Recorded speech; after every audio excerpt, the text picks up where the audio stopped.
Before we get into the breaking into product management with interview preparation, uh, we have some amazing resources for you uh, that will help you through your product management interview journey. These include a roadmap to cracking PM interviews, which is updated for the current hiring season. Then we have product management interview guide and a question bank with 120 plus toughest questions that have been asked so far across the industry. And then we'll also be sharing portfolio templates and ATS friendly resume templates with you all, and a bootcamp completion certificate for all who complete this session. We'll be sharing a feedback form at the end of the session, and after a successful submission, you will be given access to these resources. And now let me just quickly introduce myself. My name is Aman Yadav. I am associated with Product Space as a mentor, and I work as a technical product manager at Baker Hughes. And let's just get started. Let me first introduce our instructors for the day. Our first instructor is Ananya. She is presently working as a product manager at Google. She has had an impressive product management journey, working with some working with some of the biggest names in tech, including Google, Swiggy, and Microsoft. With deep expertise in building and scaling products across different domains, Ananya has been on the both sides of the interview table, creating great PM experiences and then mentoring aspiring product managers with over 200 plus students mentored so far. Get ready to hear some insight tips straight from the playbook of these top tier companies. Ananya. Ananya, over to you. Hi everyone. Thank you for joining on a Saturday morning. And I would really like it if you can turn on your videos. Feels like I'm talking to a bunch of people. But yeah, I'll start with a brief introduction about my journey. And as Aman mentioned, I'm currently working as a product manager at Google Maps. But yeah, so I started with a very confused engineer, and maybe some of you could relate. But I got into engineering because I was good in studies, and that was the only alternative back then. That if you are, someone who's scoring well, it's either a doctor or an engineer.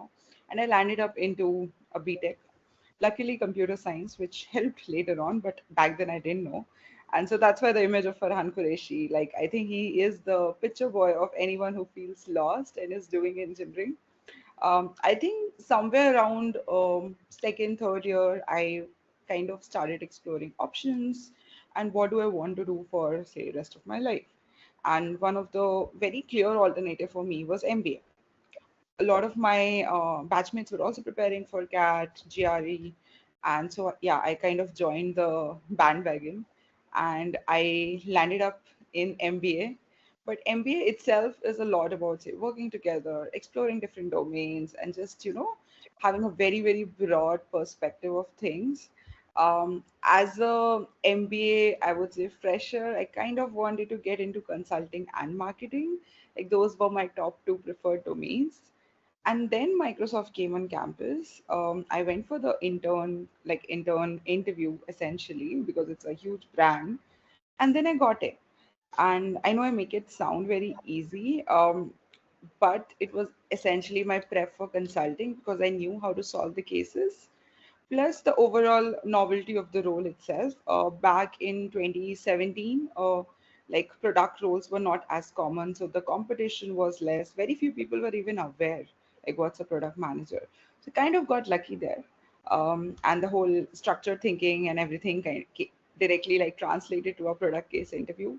Joined Microsoft as an intern back in 2018, and I think the presentation, yeah, and then actually, my mentor really helped me talk to other people, the senior PMs in the company. The project itself was super fun. So when I converted full time, I was actually quite sure like this is what I want to do.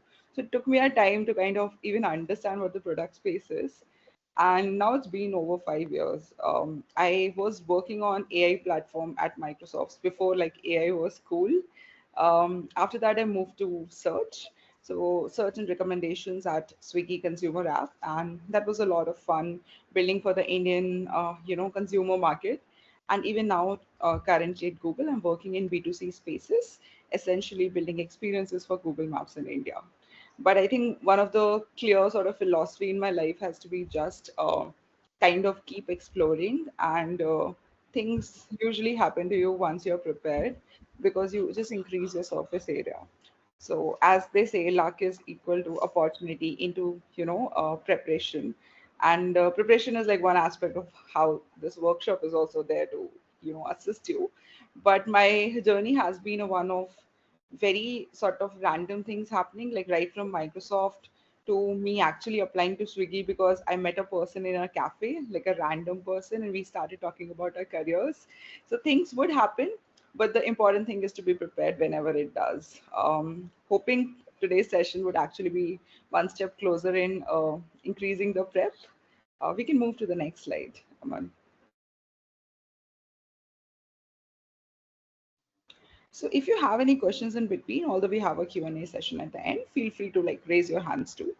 But first, I have a question for you, which is how long do you think it takes you to prepare for the PM interviews? And I know it's quite subjective, but feel free to write your answers in the chat. Just want to see a range. 3 months, 1 week. Wow. 3 months, 1 month. Okay. I think 2 to 3 months is the sort of general consensus. With proper guidance, 1 month. Fair enough. If you have like a roadmap, it actually reduces the overall prep time. Um, but yes, I think the majority is 2 to 3 months, which is actually a fair sort of estimate. Again, depends on your prep level, depends on where you're starting from, what companies you're targeting. So it is actually a broader range. But yes, I'm quite curious to the person who said 1 week that I think like unless you're like fully prepared and just looking for a particular company's interview, it might be quite difficult to do it in such a short time span, given the broad range of things that come and also the difficulty level. Which brings to the second question. Aman, could you move to the next slide? Yes. Is it possible for me to like present just for my part? It would be easier, I guess. Sure, sure. I think Ananya, you can share your screen. Yeah. Just a second.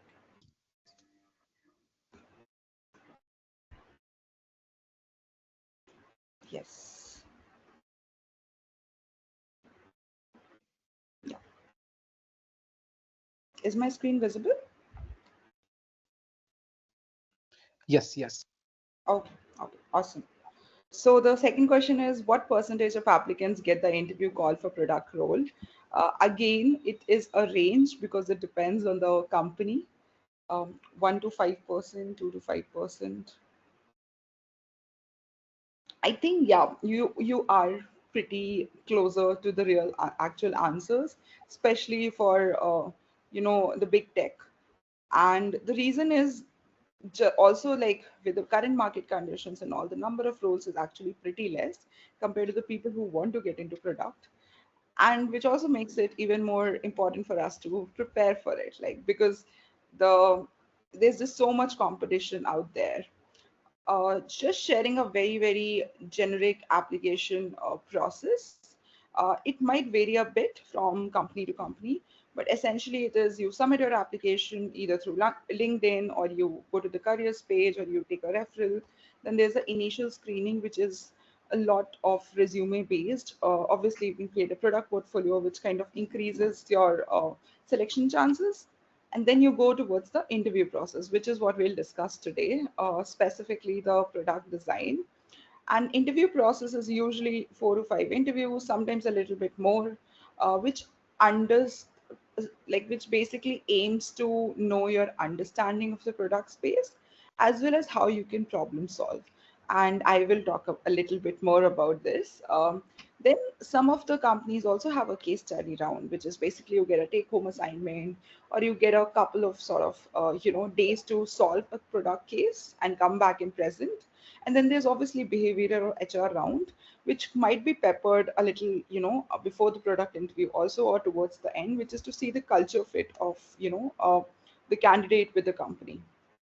Moving over, what are the different types of PM interview questions? As I said, the whole focus of this workshop is actually around the PM interview process. And if you look at a very, very high level, there's obviously, bunch of things which are asked, it's three categories. One is the behavioral questions, one is product questions, and then we also look at technical questions, which could be very role specific. We'll talk about tech and product questions itself. So, behavioral questions, and almost all of you would have heard it at some point, is it starts with tell me about yourself, but it also goes with a lot of situation based behavior responses, like what could be your strengths and weaknesses, or how did you handle conflicts, how do you influence, and what are you looking for. So it's basically just getting to know you as a person and what you prioritize. It's a great idea to understand the values of the company and read through the culture page of the company. It sounds very qualitative, but there are different like nuances to how different companies hire. And just a very adjacent example, back in my MBA days, there used to be different companies which came for sales roles, and each company was known by what they're looking for. So, for example, RB used to come and look for people who talk a lot, like even in group discussions, the people who take lead. Whereas, say, probably, Tata used to come and disqualify people who talked a lot and did not let others speak. Now, the same set of behavior can actually mean very different for different company cultures. And so it's important to prepare for behavioral interviews and also understand what kind of is your personality type, and what kind of people is the company kind of looking for. The tech questions, they are becoming a little less common, which is good news. But you like the underlying sort of goal of tech questions is to see, can you work with engineers well. And by working, I don't mean them telling you things and you kind of implementing. And some of you who are product managers would also know, sometimes it also means just figuring out, okay, what are the issues that can come, figuring out the feasibility or the timelines of the products. It usually involves understanding the tech stack that you're working on currently, not in the future. So, for example, I was working on enterprise search at Microsoft when I interviewed for Swiggy. I got a lot of questions around search architecture, but I don't expect someone with no search background to be asked those questions. So, look into your resume. That's actually the key to figuring out where do your tech questions come from. Any tech that you have used, any domains that you have worked in, just try to figure out the potential tech questions from those standpoints. That's a very good sort of scoping. And then there's another things like explain cloud computing to a 5-year old, or what's an API, which is literally basic tech knowledge, which I think everyone kind of should start even understanding in general, like irrespective of the product case interviews. It's good to know what these things mean given how tech driven our world is. Now I'll just move to the crux of the whole workshop, which is the product questions. There are a bunch of different types of questions, which is around improving the products, even thinking about how can we go about product design, strategy, guesstimates, analytical, RCA, which is root cause analysis. They differ slightly in our approach, but I'll be mainly talking about product design today. One of the main things is product design is asked in every interview. It's one of the most common question type. It's usually asked towards the start of the interview rounds. So, like probably your first round or the second round would be a product design round. It's also known as product sense, but I don't think the names matter as much as what is being asked and how to kind of tackle them. Usually, the product design questions. Now, obviously, the first question is what do they look like? And they look like probably the most common questions you would have seen in a product interview, which is either design X for Y, where X could be any product type. Design a alarm clock for children, where Y is the customer type. It could vary a lot, so it could also be designed, say, Netflix for cats. Now what Netflix does, and now cats is the target audience. How would you think about it? It also involves the question of what's your favorite product. And by product, I mean it could go digital product, physical product, the company's product. So especially if you're interviewing for big tech, they can ask you, say, what's your favorite Google product, right? And then how would you improve it? How would you improve it shouldn't be from a user's perspective. It should be from a product manager's perspective, which we'll talk about. How what's the difference in perspective like? But essentially, product design questions, as it's mentioned, looks at different products and how we can get an understanding of how we can utilize those products, how we can create those products for users in a way which meets the user needs, but also is technically and business point of view feasible. I think the technical and business perspective is where the product manager kind of comes into picture.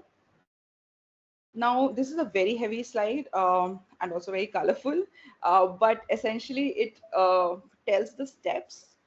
You might have seen variations of this in a lot of places. The circles framework is also like one of the variations of it. But essentially, when you're given a product design question, the first and the most important step is to clarify the questions, because sometimes people end up thinking of very complex solutions or misreading the question itself. You might be say asked to design an elevator, and now you're thinking of the hardware and the mechanics of the elevator and how you get into the even the architecture, like the positioning and stuff, while you might be a small startup who's looking to enhance the elevators. So design an elevator experience might actually be just an application which they use inside the elevator, right? So the scope completely changes to an app from what you were initially doing. So one of the most crucial parts in any interview is the clarifying questions. What is the goal? Who are we? What's the geography? They might vary a bit depending on the question, but the idea is to clarify the scope. Like, this is what we are doing and why are we doing. Starts with also a little bit of setting that how is it aligned and like why it makes sense. And that's where the second thing is good.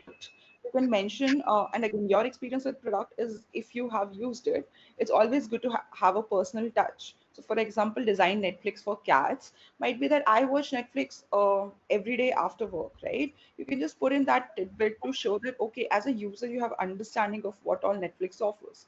And competitions is essentially looking at the mission of the company, looking at what are the other people in space. Is there something new that's happening? Most of the times you might not know it, which is okay, but in case you do, it's great. So for example, if you think of how to increase women's safety in India, right? If you mention something like Uber just launched Moto Women in Bangalore, it's going to be a huge plus point. So Moto Women is basically women two-wheeler drivers, so that people can just take more two-wheeler rides also. Moving over from the whole broader sort of environment to thinking about the user personas and the user segments. Who are the possible user segments? It's a good idea to prioritize them. It makes sense to kind of pick one which you can think more use cases of, which would be more impacted, and always do a check with the interviewer once you prioritize one. Then you move to the overall user needs, like what are the different use cases they might use the product for, what are the issues they are facing, and then prioritizing probably one or two pain points. The how you prioritize pain points is looking at the impact and the size of the opportunity. So if the impact or the urgency of that particular pain point is huge, like because of that users are just not able to live or not able to accomplish a particular use case at all, it becomes more urgent than something which could be just a delightful thing, something that's just an addition. So just prioritizing, picking one pain point or two pain points according to these sort of factors to coming up with the solutions. I think at this point it's also very important to summarize things. It serves as a midway stop. It also brings you back to the problem statement that okay, my question was to design an alarm clock for kids. I'm looking at having a alarm clock applications for kids under 16 years of age who find difficulty managing their schedule, right? Now this is just I just made it up on the go, but this is just an example of what you should do after this particular point. Then you go for solutioning and feel free to take couple of minutes if you want. Don't take it multiple times. Like ideally 3 is a good time, but depends on your solving strategy. So 2, 4 is also fine. Just take those breaks to kind of structure your steps well, and that's where you come up with 3 solutions. And yeah, it's written have at least one moonshot idea. So one moonshot is essentially, it's a Google internal term which is used for anything which is really really out of the blue. So basically, if you don't have any tech constraints, if you have all the money in the world, if you have all the tech advancements in your hand, what would you build to solve this problem? So for example, for an alarm clock, it could be actually a chip embedded inside the brains of the kid who can like tick or remind them that oh, it's time for this class, it's time for that. So I know that's we are still very far away from tech wearables, especially embedded in our brain, and it has a lot of AI ethical sort of point of views, but just as a solution, you can propose it if you think it solves the problem well. And one rule which I follow, and you can have completely your own sort of strategy for it, is to have one incremental solution. An incremental is usually an inspiration from either a competitor or something which is already there, which we can just build upon. And the second solution can be a nice solution in terms of creativity, thinking of new ways to solve it. And the third is moonshot. Moonshot may, I think, the best way to think about it is remove the tech constraints. And it's good to have fancy tech buzzwords in, but make sure you only use it when it makes sense and not just for the sake of it. Um, I think, yeah, just understanding from that structure. I know it's a lot. Is what are they looking for, right? So it's structured thinking. It's if you see this, a lot of steps to it. There's a lot of classification to it. Can you actually think of things in terms of categories and classifications? Can you clarify the objective? It's super important to narrow down. You can't solve for the whole problem statement if you don't narrow it down. So if you don't like pick one user persona, one need analysis, one solution, you'll actually end up solving for no one. And it's often said in the writing world that if you want to write a book well, write for one person. It's very similar for this. If you want to solve a problem, solve for one person who really, really would love your solution. And that's how you kind of scope it down. And just thinking about users from a more comprehensive point of view. It could be age, it could be geography, it could be use cases, it could be roles or professions, depending on the problem statement. But just having a good categorization of users. Empathetic, it's hard to convey empathy, to be honest, but how you can do it is one, through personal examples. Second, through when you're talking about the pain points, just really getting into the shoes of the users. That helps you come up with more pain points also, but that also helps you understand the rationale behind why you're doing what you're doing. And I think that makes a ton of difference into how you approach not just the interview but also product management as a whole. Empathy is one of the biggest sort of qualities that make or break a product manager. And out of box solutions, metric driven edge cases, I think these, just keeping in mind, like these are the things that you should practice for. And obviously it might not come in the first go. So the more you practice, the more you understand, okay, these are my strengths, these are not. And also figure out your blind spots. Yeah, I think the pitfalls, and these are just four. I know a lot of other pitfalls, but the common ones are not making the interview interactive. So basically, interview is not really an exam where a person gives you a question and you have to come up with a solution. Mostly, you have to also question the problem statement itself, like the underlying assumptions and clarifying questions and checking with them if you're going in the right direction. So try to ask them a lot of questions, especially towards the beginning, but also when you're prioritizing or picking a particular thing. Does this make sense? Like give your rationale and ask back. Does it look okay to you? Do you want me to go in another direction? Try to do a conclusion in the middle, like a summary in the middle of the whole structure so that they are also aligned and completely working with you. Don't take very long breaks where you're just writing down the whole solution in one go. Try to do it in steps. So basically come up with uses and pain points in one step, then talk through the thought process, then again take some time. So don't just take longer breaks and make it like a exam thing. Not clarifying the objective of the problem statement. I think I've already covered this. Directly jumping into solutions. Yeah. Sometimes we feel that, okay, this problem statement looks so easy or looks so aligned to what we know. You just come on listing solutions. It's very common. Don't do that. Clarify the problem, come to the users. You'll eventually get to the solutions. Also, the solutions might change on the way because once you think about users and their needs, it gets kind of tailored to it. And not telling the structure beforehand. Oh, this is a good point. One of the things I've seen people do is clarify the scope and then just start with, okay, I'm going for user needs, I'm going for this, which is okay because interviewers are familiar with the structure. But a very good practice is to explain your rationale. Something along the lines is, okay, this is the problem. I think I've got a fair idea of the scope. I'll first look at the target user personas, pick the one which makes much most sense, look at the pain points and prioritize them according to urgency and sizing, then move on to the solutions where I'll prioritize them depending on effectiveness, end feasibility, even the adoption. And then we can, if time permits, we can look at the metrics and we can also look at the risk and trade-offs. I know I said a lot, but it makes sense to kind of do this in the start itself. So once you move to different sections, you don't have to explain why you are doing what you're doing. And that really helps in setting the context for the interviewer also. In case you don't want to say do metrics or risk and trade-offs, that's also fine. Like it's not a to-do part of the whole structure, but other things definitely, telling you should clarify beforehand. Okay, I spoke a lot. Let's do a live case. And anyone who wants to volunteer for it, we can actually have a very smallish micro interview. If no, we can also do a live case where I can just solve a smaller case in front of you and show you the structure itself, like whatever I spoke in practice. Um, yes, Sushmit, are you volunteering or do you have questions? No, I will like to volunteer. And Okay, awesome. Let's do one thing. Let's get the audience tell us what question we would be solving today, instead of me giving a problem statement. So everyone, I just mentioned the product design as design X for Y, where X is the product and Y is the customer segment.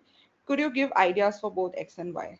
And maybe Sushmit or I can pick up from the options that you give. Feel free to write whatever comes to your mind, but just don't make it too random because usually the common questions are not that true.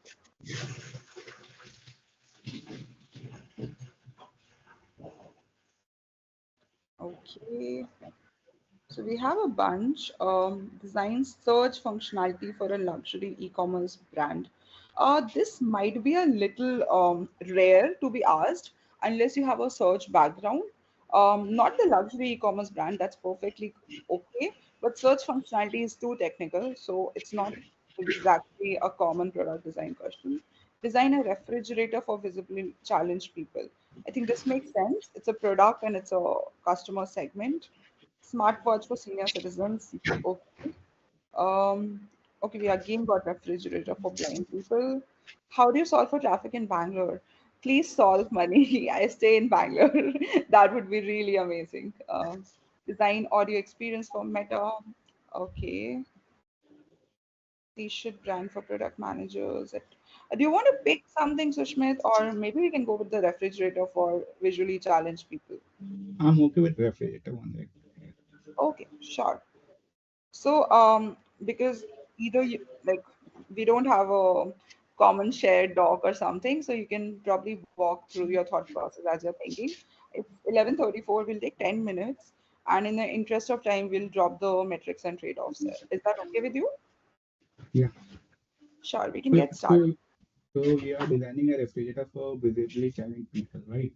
Yes, So, just wanted to ask you some question, clarifying question here is refrigerator, what could be the geography of like people we are targeting for? Like first the geography and like are we making only focusing on the hardware or like on the software end also, right? And if software, like what could be the platforms like iOS, web, or let's say or Android, right? And second would be like the what could be the timeline of like delivering this product, and second would what is the budget, and is there any resource constraint or not? got So it. these are the clarifying question. Just I want to clarify. Sure, sure. So, it's not dependent on geography. We're looking for visually challenged people globally. Hmm. And in terms of timelines, we're looking to build a product somewhere around 2 years, looking at a hardware plus software solution overall. And there are no budget constraints. You can assume that for the question. Okay, so what could be the since refrigerator is a mature product, so what we are trying to achieve from like developing this refrigerator, like it could be revenue generation, it could be user engagement, it could be anything else like detention or something, like what we Sure. are trying to achieve. We're looking for ease of access for visually impaired people and to kind of improve the experience of using a refrigerator because currently it is quite challenging if you can't like see. So we're looking for improving the experience essentially as a experience. Okay, user experience. So yeah, give me a few seconds to note down the like the user persona here would be like we are addressing would be visibly challenged, right? Yes. Visibly challenged. So visibly challenged is could be like partially blind, color blind, right? There could be a scenario or Yes. like fully blind. So which persona we are targeting on? Like it could be color blind also like and it could be partially blind. It could be fully blind. So which kind of blind challenged people are there, or it could be disabled people also, right? Like not visibly, like it could be disabled, like hand, like disabled people with like locomotive disability, like and they can also not hear. So can you describe on which kind of So, segment you are targeting? guys, sorry to interrupt. Ananya, do you want to take it up because in the interest of time and we might have to rush things up, right? Sushmit, in your specific case, what you can do is like you can solve this question on your own, and Hmm. we'll ensure that Ananya reviews it. Ananya, if that's okay with you, Yeah, uh, yeah, right? yeah, fine. That we also have to pace up the session as well. Understood. Sure, sure. Yeah, it's 11:40. Okay. Thank you so much, Sushma, for volunteering. And yeah, I think just I'll give you feedback offline, maybe over LinkedIn or something. Sure, sure. Okay, so I think I'll just take 2 minutes to probably solve the same problem because we are already halfway through it.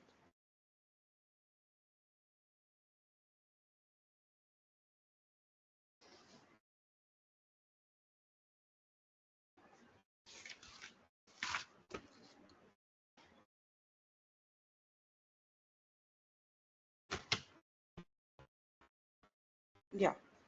So, I think Sushma did ask a couple of good clarifying questions, but one of the first things I would also look for is who are we? Is it like a startup or is it a refrigerator company or is it another company who wants to get into space, right?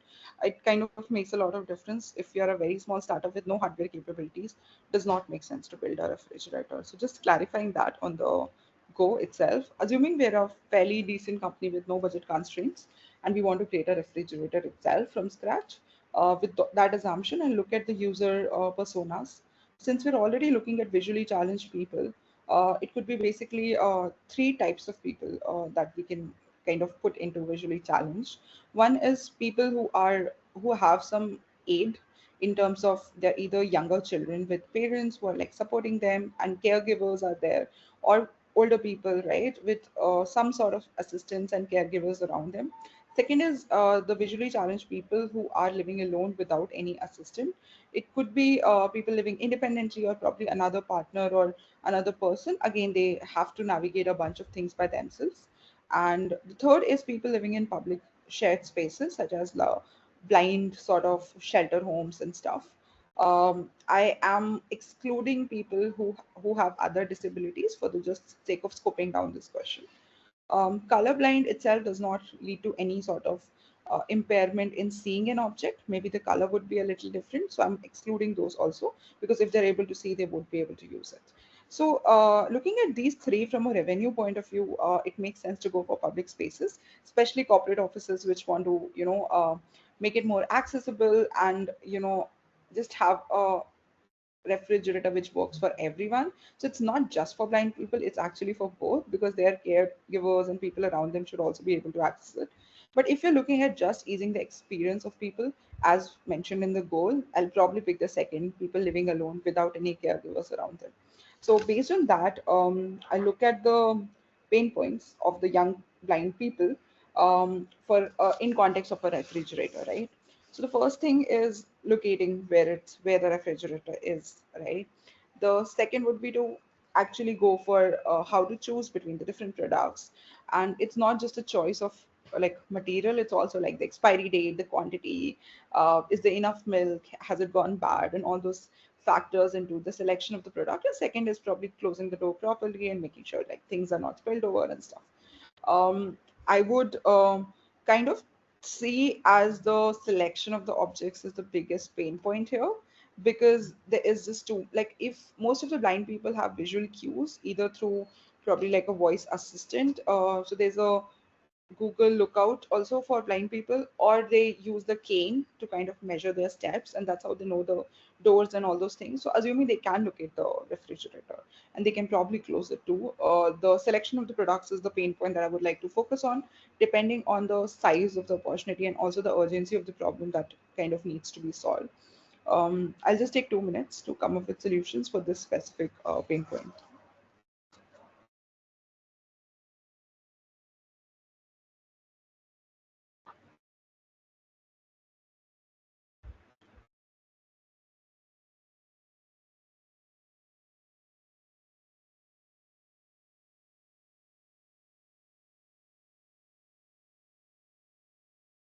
Okay.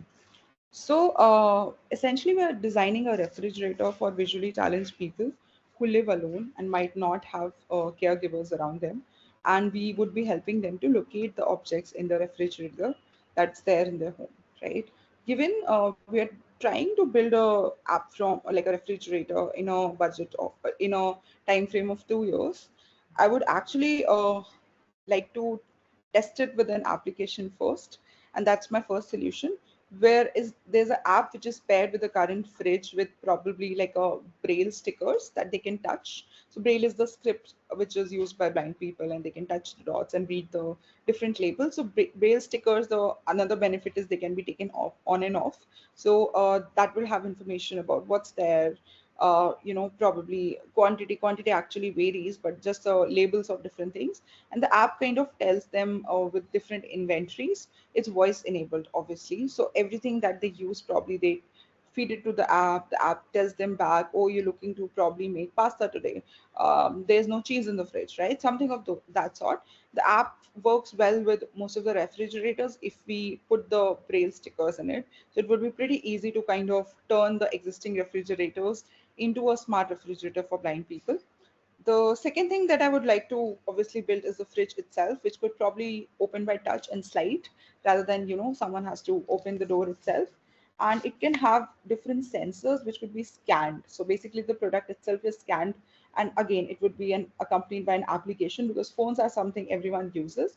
And that phone can actually scan the fridge milk packet and tell, okay, this is the quantity, it's half left, and also the expiry date, and tell people the users can basically move their hands around the refrigerator in different sections, and we can have temperature difference also as a way for users to differentiate between what goes where, and that can be actually scanned in terms of how they replenish the stuff. They can actually The app can help them with ordering the groceries also. So they can actually, oh, your milk is out, please order, and then they can go to a grocery platform, or we can integrate with a grocery platform. The third sort of solution is actually a refrigerator in a hand, and that's a quick commerce solution that I'm thinking, because given the India's quick commerce market, anything that you need you can get within 5 minutes. I'm thinking of eliminating the major use case of the traditional refrigerator with an app which helps users be their refrigerator and order whatever they want within 5 minutes. So if they want eggs, if they want milks, if they want groceries, they can actually just tell the app, they order, make the payment, they come. The only challenge with this is the storage part of it. So sometimes you get the stuff, but you don't consume all of it, and then you have to store it in the refrigerator. But yeah, these are the three kind of top of my mind solutions. I would like to prioritize it based on the overall effectiveness of the problem space, as well as looking at how engineeringly feasible it is and how easy it would be adopted.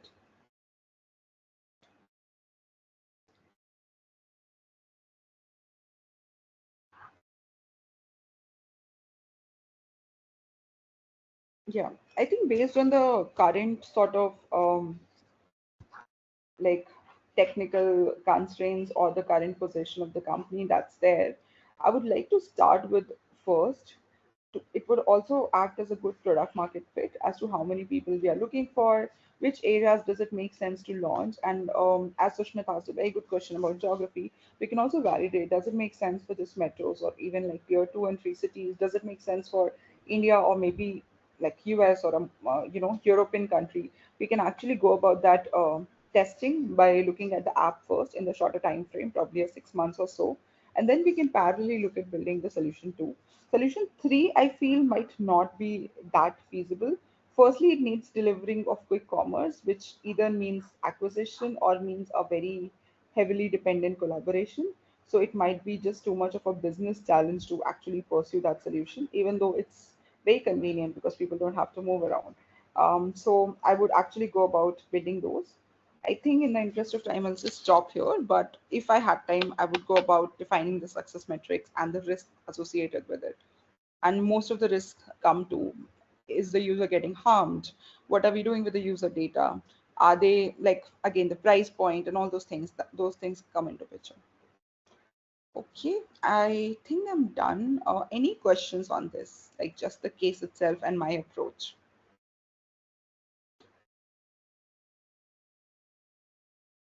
No questions in the group? Yes, Sushman. Like how do you like the thought of like the user persona? Like my thought was little different. Like I was thinking haywire, like the colorblind and the other. So like how do you segment that thing? Like that is I a that Yes, is I a segmented because of the use case. So it's refrigerator for blind people. So how would people access the refrigerator? And the access would actually depend if they have help or not. And so it's essentially, I looked at the access to refrigerator and then divided it from, a blind person without a support system to a blind person living alone to a blind person living with a lot of other people, right? So the support system is least in the second sort of case. So I looked at that. In a lot of cases, you can look at the usage of the product and use that as a classification. Obviously, types of things, like if you think about health enthusiast, types of different, health enthusiast might actually be a good sort of way to go about it. But say you're thinking about gamers, right? Actually, frequency of gaming is a good point. Like, people who are gaming every day, like super addictive, to casual gamers, to people who are just not interested.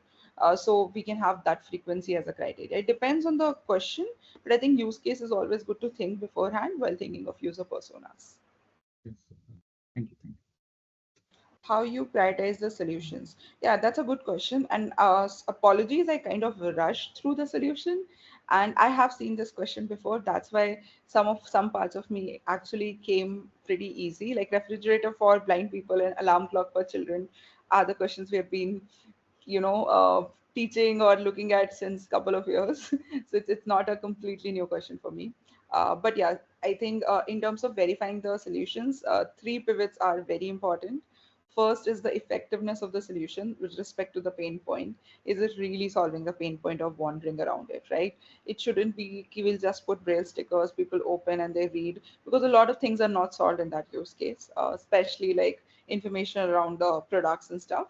So looking at the effectiveness of the solution, one. Second is, again, super important, tech feasibility.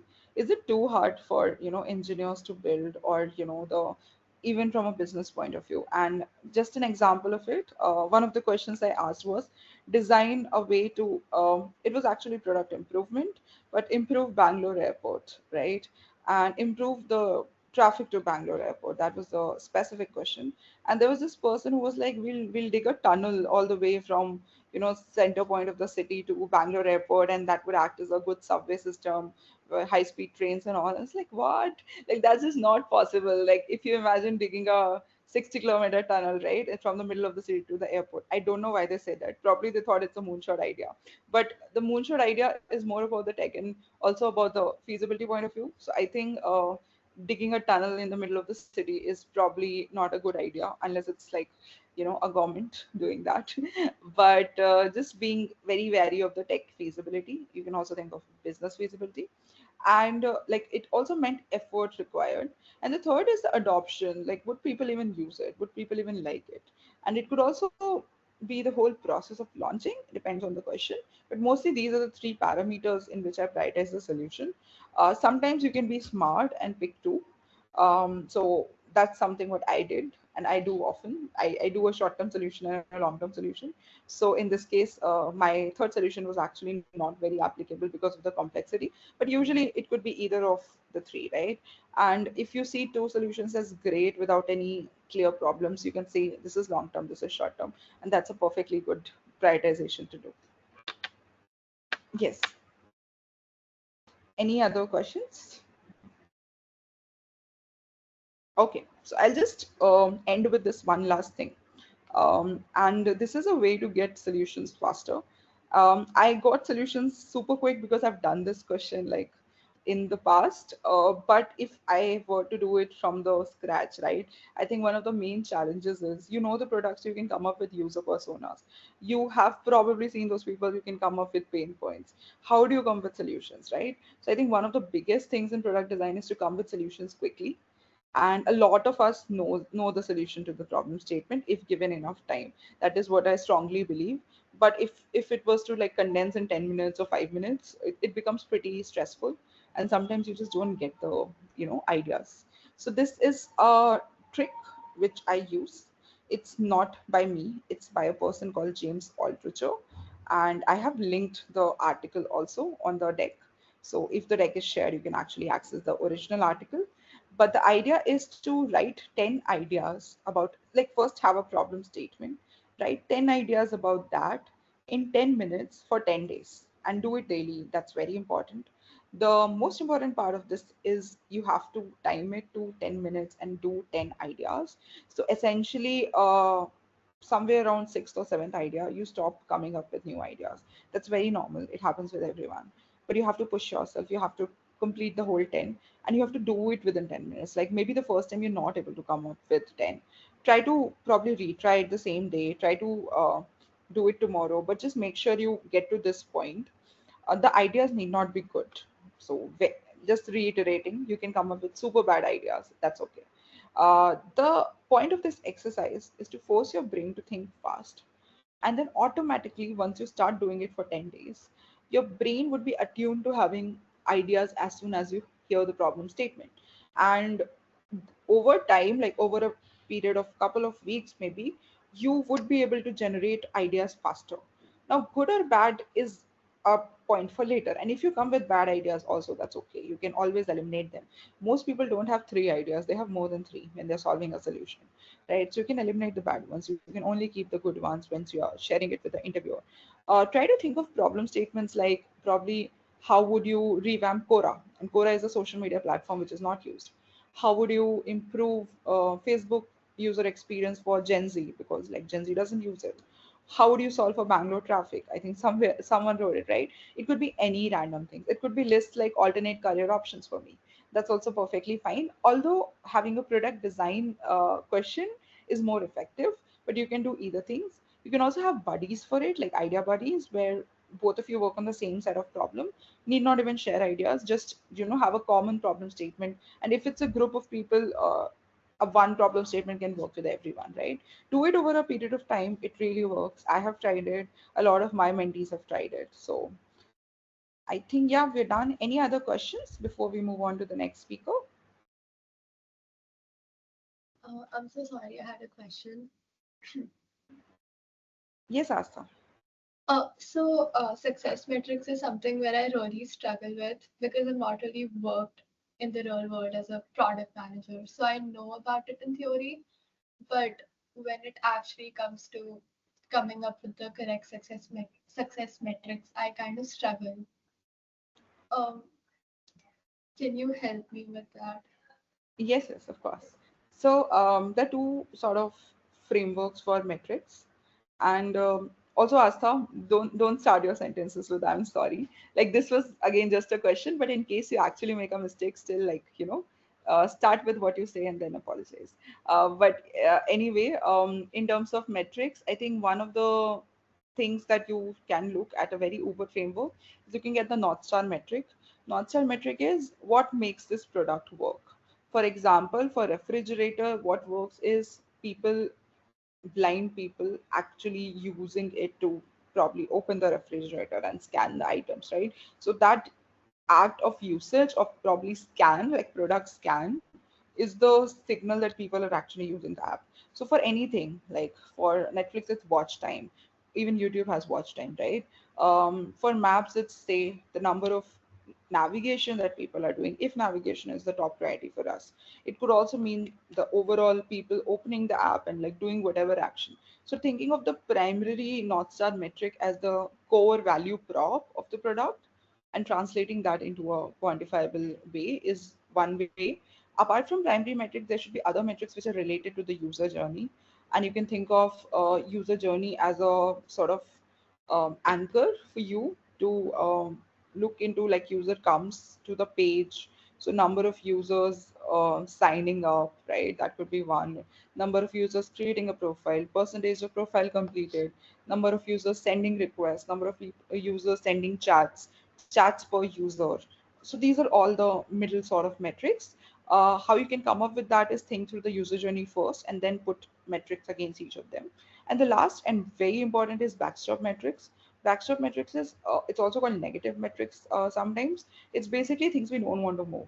And in a lot of companies, that's ads, or that's overall user experience. You don't want to have a feature which is probably like reducing the time of ads, or maybe having more shots on YouTube, which obviously has lesser ads, and just launch it without looking at the ads impact, right? Because long form videos have way more ads and way more ad revenue. So you have to put those backstop metrics in picture. So that's the Uber sort of framework. There's another sort of thing where you look at the customer adoption, acquisition, and all those things, and different metrics associated with that. It depends on if it's a new product that you want people to adopt, then you can use that also. But my suggestion would be to actually go and read a couple of products and their metrics, which would give you a uber sense of, okay, these metrics are associated. So like you would know what works with a messaging platform, what works with a enterprise platform, what works with a new product solution, and all those things.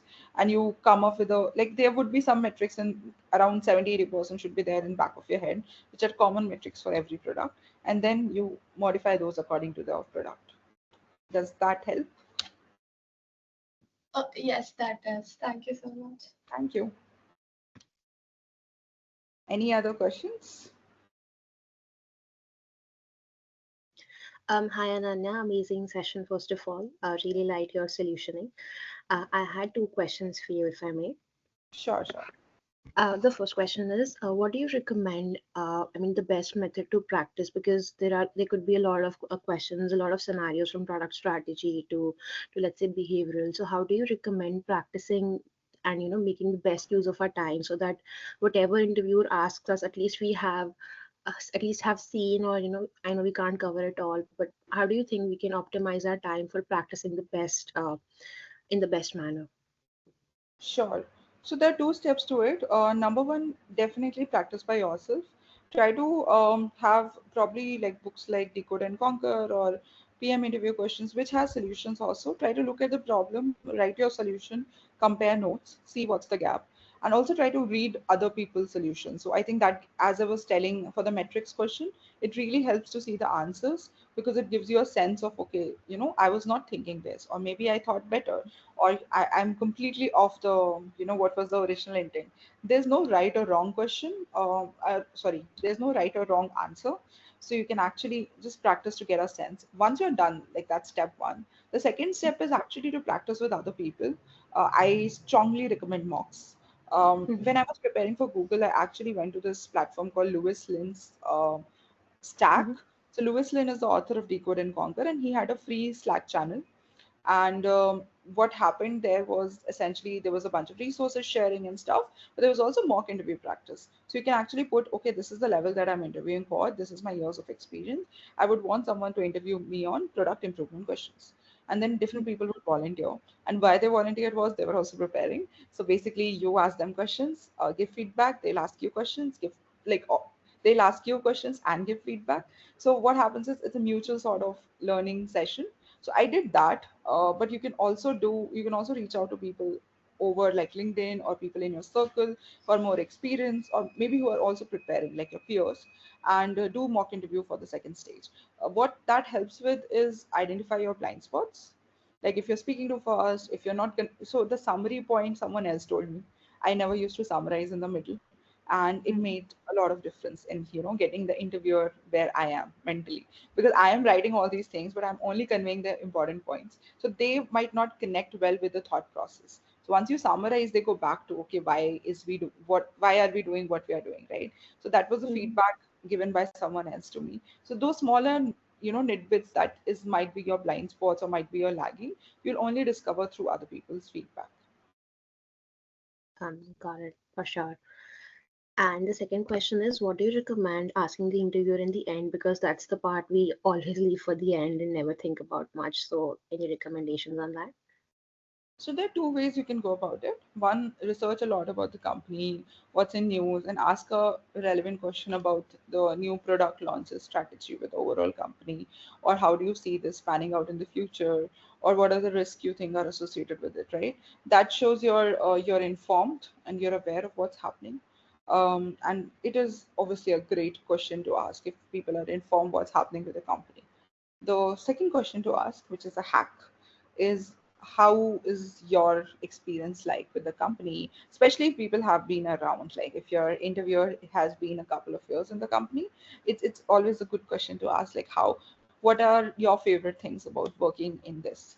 And that is usually my question when I don't get the time to prepare.